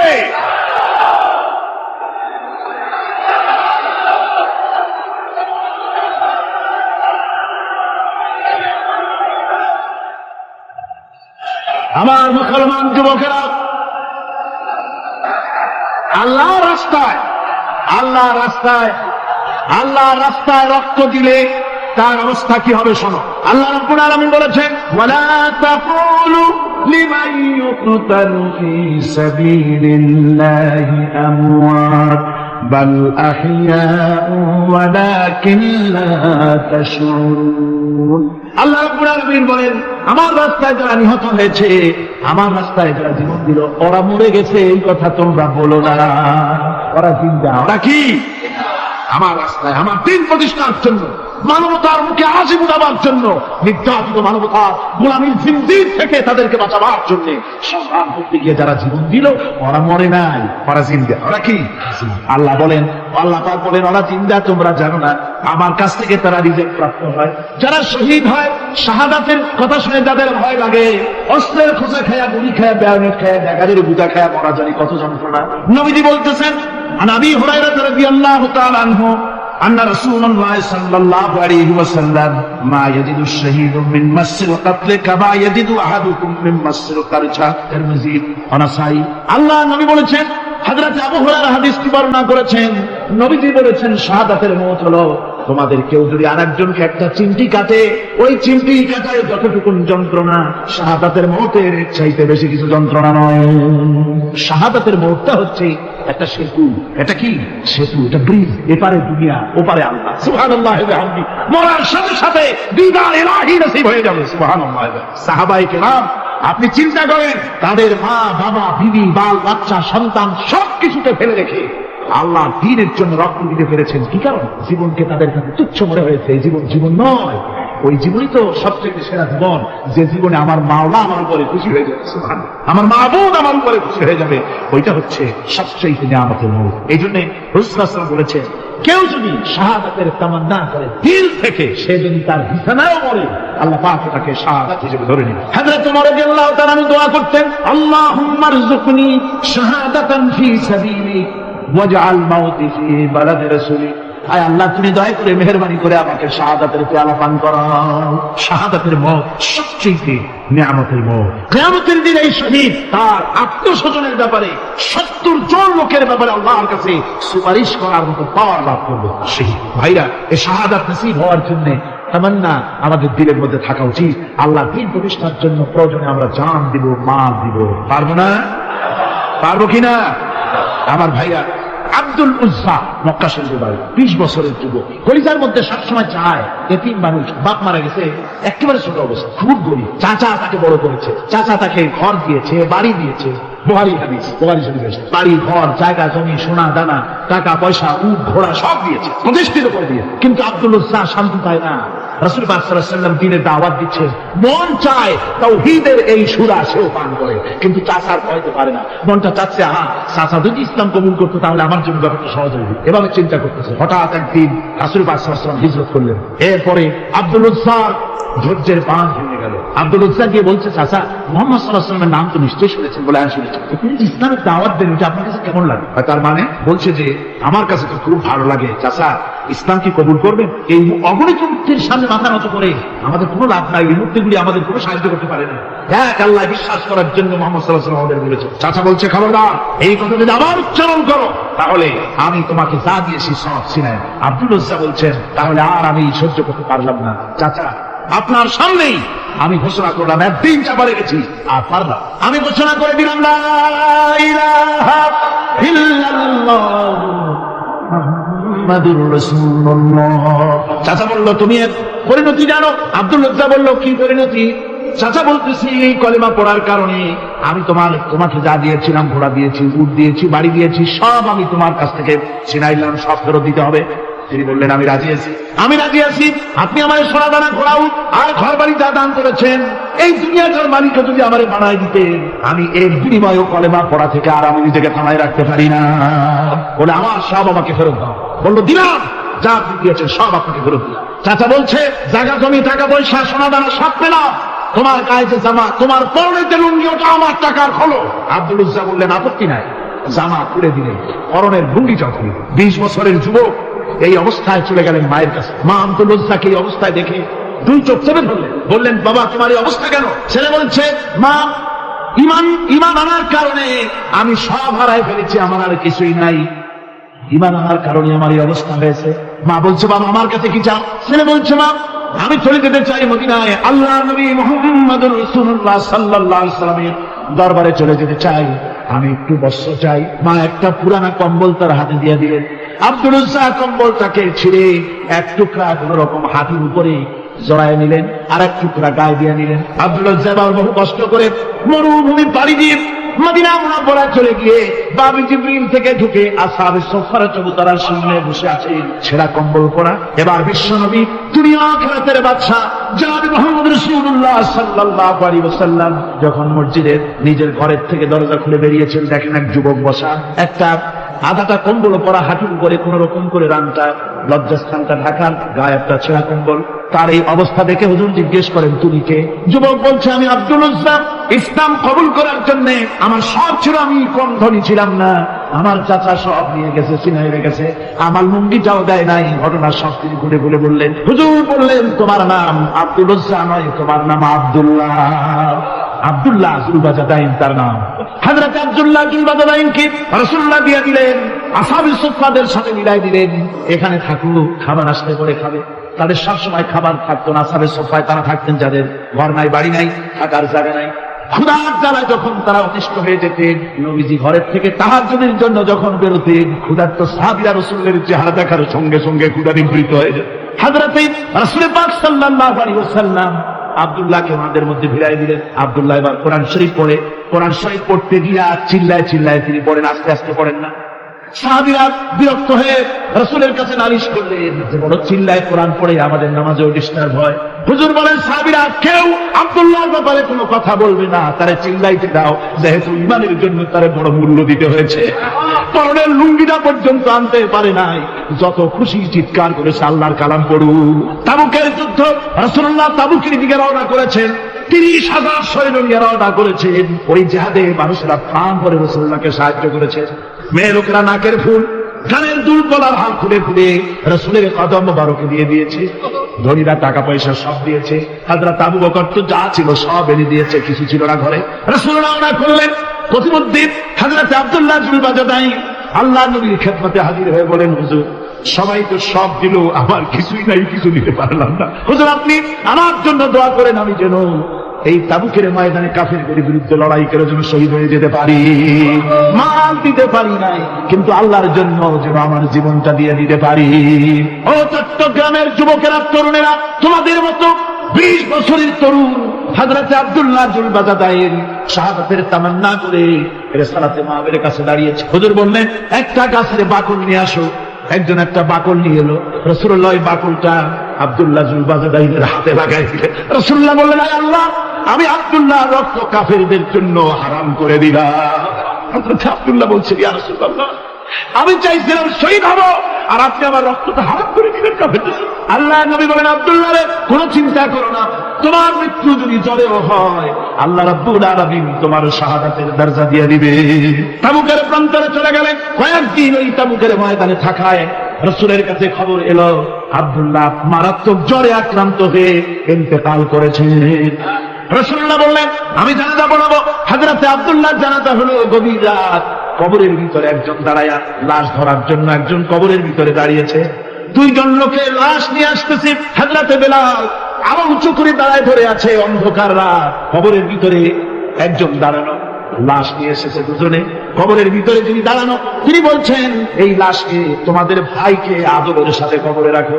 কবরের মধ্যে যিনি দাঁড়ানো, তিনি আর কেউ নয়, বিশ্বনবী মুহাম্মদুর রাসূলুল্লাহ সাল্লাল্লাহু আলাইহি ওয়াসাল্লাম। হযরত রাসূলুল্লাহ বলতেছেন, আবু বকর, ওমর, তোমাদের ভাইকে আদবের সাথে কবরে রাখো, খবরদার বেয়াদবি করো না। কবরের মধ্যে আল্লাহ নবী আব্দুল্লাহ জুলবাজাদাইনকে নিজ হাতে শোয়াই দিয়া কবরের উপরে পাথর বিছিয়ে দিয়ে নবীজি বললেন, রব্বুল আলামিন, আজকের এই সন্ধ্যা পর্যন্ত আমি আব্দুল্লাহর প্রতি রাজি ছিলাম, তুমিও আব্দুল্লাহর প্রতি সন্তুষ্ট হয়ে যাও। হযরত ইবনে মাসউদ রাদিয়াল্লাহু তাআলা আনহু বলেন, আমি চিৎকার মেরে কেঁদে কেঁদে বললাম, আল্লাহ, আজকে যদি এই কবরে আব্দুল্লাহ না হয়ে আমি হতাম, আমাকে সুখটা ভালো হয়ে যেত। যুবকেরা, ও তরুণ মুসলমানেরা, তোমরাই রাষ্ট্রীয় ইসলাম কায়েম করেছো। কে কায়েম করেছে ইসলাম? মুসলিম তরুণেরা, মুসলিম যুবকেরা। তোমাদের অবদান সব চাইতে বেশি। আজ মুসলমান যুবকদের চরিত্র নাই, মদ, জুয়া, জেনা, ব্যভিচার করে করে সর্বনাশ করে দেওয়া হয়। সরকারি ভাবে, বেসরকারি ভাবে, বিভিন্ন ভাবে যুবকদেরকে মিসগাইড করার জন্য মদ দেওয়া হয়, টাকা দেওয়া হয়। অস্ত্র দেওয়া হয়, সব দিয়ে যুবকদের চরিত্র নষ্ট করা হচ্ছে। অথচ যুবক হচ্ছে একটা জাতির মেরুদণ্ড। জাতির কি মেরুদণ্ড? এই মেরুদণ্ডকে খুনে ধরেছে, এই মেরুদণ্ড নষ্ট করার ব্যবস্থা করা হয়েছে। আমার মুসলমান ভাইরা, হাদিস থেকে শোনো, বদরের প্রান্তরে যুদ্ধ হবে। রাসূলুল্লাহ সাহাবায়ে কিরামদেরকে রেডি করেছেন, কিন্তু এই যুদ্ধটা বড় মারাত্মক, এই জেহাদ বড় মারাত্মক। জেহাদ হবে, চাচার বিরুদ্ধে ভাতিজা জেহাদ করবে, বাপের বিরুদ্ধে সন্তান অস্ত্র ধারণ করবে, ভাইয়ের বিরুদ্ধে ভাই অস্ত্র ধারণ করবে।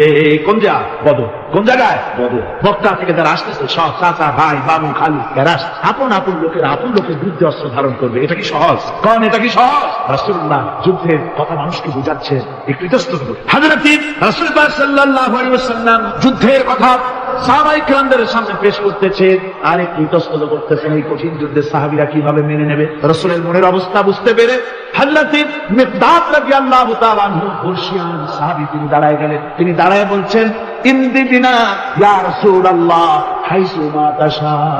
হে রাসূল, আপনি আমাদেরকে নিয়ে চলুন, আল্লাহ যেদিকে আপনাকে যেতে বলে, হাইসু মা তাশা আয় হাইসু মা আমারাকাল্লাহ, যেদিকে আল্লাহ আপনাকে যেতে বলে আমাদেরকে নিয়ে আপনি সেদিকে চলেন। ইন্না লা নাকুলু লাকা কামা ক্বালা বানু ইসরাঈল লিমূসা আলাইহিস সালাম, ইযহাব আনতা ওয়া রাব্বুকা ফাকাতিলা ইন্না হাহুনা কাঈদুন। আমরা মুসা আলাইহিস সালামের উম্মতের মতো বলবো না যে হে মুসা, তুমি আর জিবরাইল আর তোমার আল্লাহ যুদ্ধ করো, আমরা ঘরে বসে আরাম করি। এ কথা আমরা বলবো না হুজুর। বল ইযহাব আনতা ওয়া রাব্বুকা ফাকাতিলা ইন্না মা'কুমা মুকাতিলুন। হে রাসূল, বরং আমরা বলবো আপনি যুদ্ধ করুন, আপনি আমাদের নিয়ে চলুন, আমরা লড়বো আপনার সাথে কাফেরদের বিরুদ্ধে।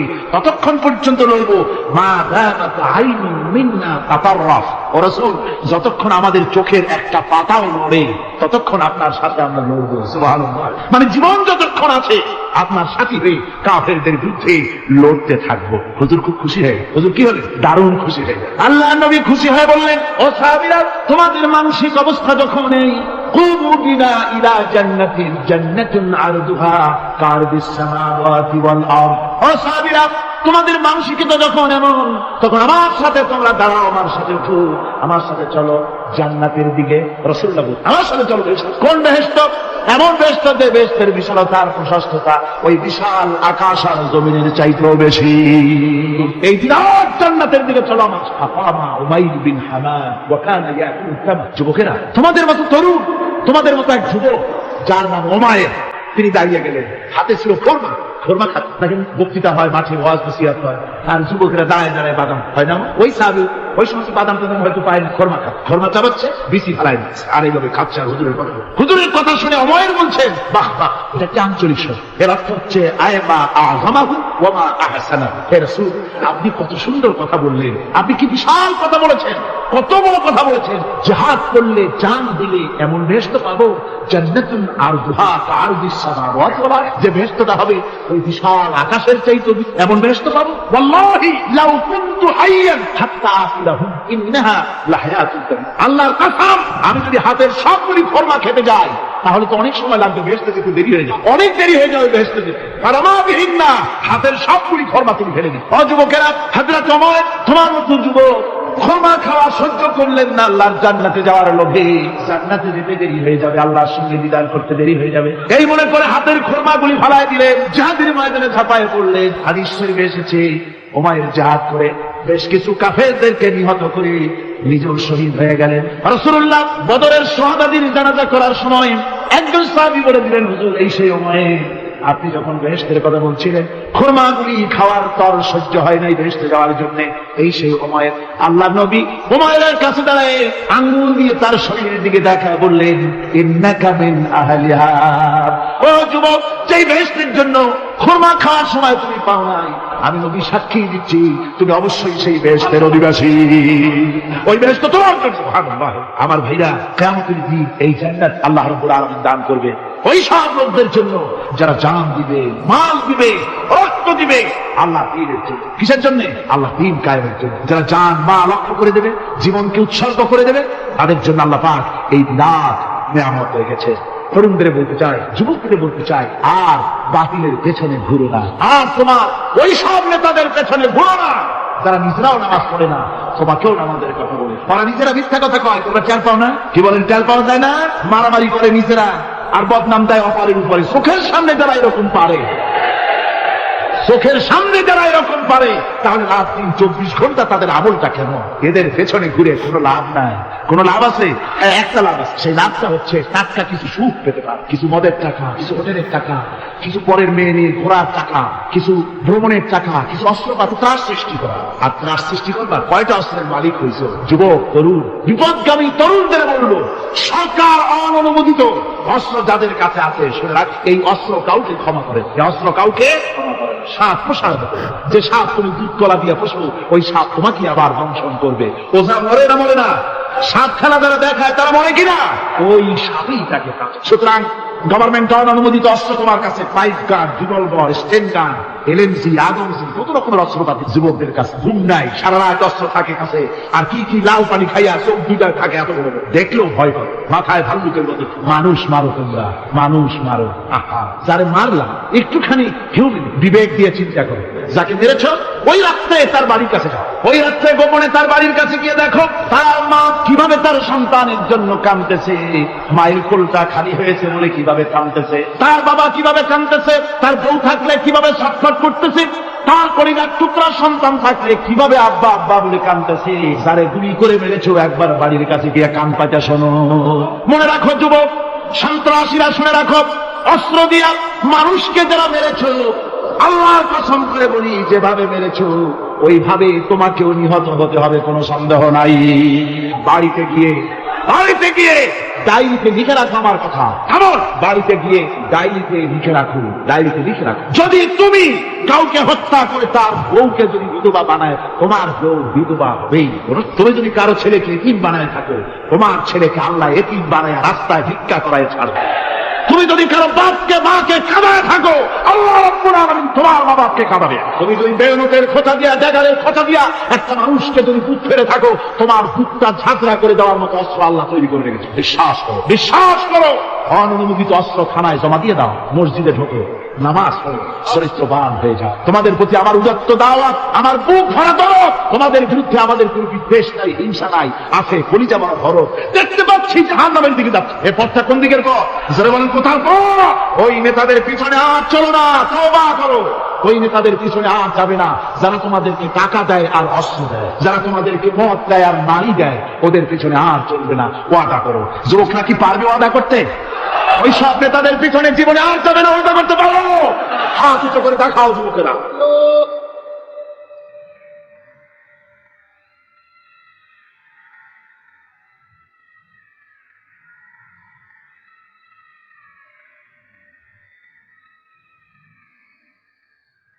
আমার মুসলমান ভাইরা, আমি তো দাঁড়াতে বলি নাই। জি জি জি জি জি, বসেন বসেন। যে বুঝতে পেরেছি কালকের টেকনিক অবলম্বন করেছেন আপনারা আর কি, এই সুযোগে একটু কোমরটা সোজা করে নিলেন। বুঝতে পেরেছি আমরা কিছু মাইন্ড করিনি।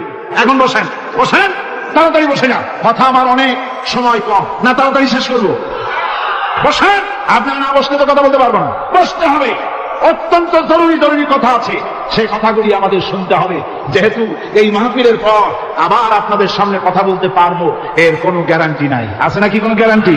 নাই। সুতরাং বসতে হবে। কেউ দাও না, জোরে সোরে জিকির করেন, লা ইলাহা ইল্লাল্লাহ, লা ইলাহা। আমার ভাইরা, আজকের মাহফিলের সবচাইতে বড় আকর্ষণ আখির মুনাজাত, ঠিক না? কোরআনে কারীমের মাহফিলের মুনাজাত অবশ্যই কবুল হবে ইনশাআল্লাহ।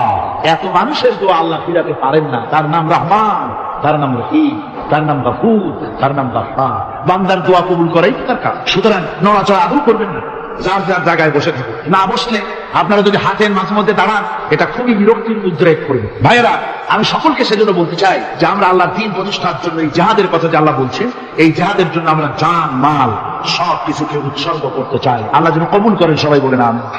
আনন্দ, আরাম আর বিলাসিতায় আমরা আমাদের জীবনকে ভাসায় দিই, যার কারণে আমাদের জিল্লত। এ মুসলমানদের উরুজ, এ মুসলমানদের তারাক্কি কিভাবে আসে শুনুন। বিশ্বকবির ভাষা, বিশ্বকবির আল্লামা ইকবাল रहमतुल्लाह अलैहि বলেছেন, आ तुझे बताओ तकदीर उमम क्या है, आ तुझे बताओ तकदीर उमम क्या है, शमशेर रोशना अव्वल तौस और बाबाही। এসো আমি তোমাকে এই জাতির উন্নতির কথা শোনাই। এই জাতির উন্নতি তখন হয় যখন এক হাতে থাকে কোরআন আর এক হাতে থাকে তরবারি, তখন হয় জাতির উন্নতি। আর এই জাতি যখন কোরআন আর তরবারি ছেড়ে দিয়ে যখন তানপুরা, বেহালা, সারিন্দা, নালিন্দা, গিটার, ফিটার, সারেগামা, পাদানিসার পেছনে যখন লাগে, কপাল তখনই পড়ে। কপাল পড়ে কখন? তখনই পড়ে। আজ আমাদের টেলিভিশন, আমাদের রেডিও, আমাদের সংস্কৃতি সব সারেগামার সংস্কৃতি। কিসের সংস্কৃতি? আগে তো মুসলমানের ঘরে প্রত্যেকদিন সকাল বেলায় আওয়াজ আসতো মুসলমানদের ঘরে। সকাল বেলায় মুসলমানদের ঘরে ঘরে জানালার ফাঁক দিয়ে আওয়াজ আসতো, বিসমিল্লাহির রহমানির রহিম।